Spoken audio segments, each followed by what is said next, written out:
wachezaji tumejipanga vizuri kukabiliana na mchezo wa kesho tukikipiga dhidi ya Mashujaa.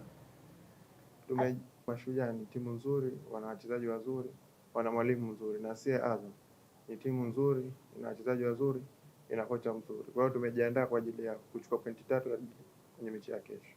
Tulitoka sare na pia tumejifunza kutokana na mchezo huo, na kutokana na hilo mchezo wa kesho ni lazima tupate pointi 3 kwa uwezo wangu. Kuna pressure yoyote kwa wachezaji kwa mchezo wa kesho? Kuna pressure yoyote kwa wachezaji kwa mchezo wa kesho? Hakuna pressure yoyote kutokana na mchezo wa kesho. Zungumza sasa na mashabiki wa Azam ukiwakaribisha uwanjani. Sisi tunachowataka mashabiki wa Azam kesho waje kwa wingi wao ushindi wetu.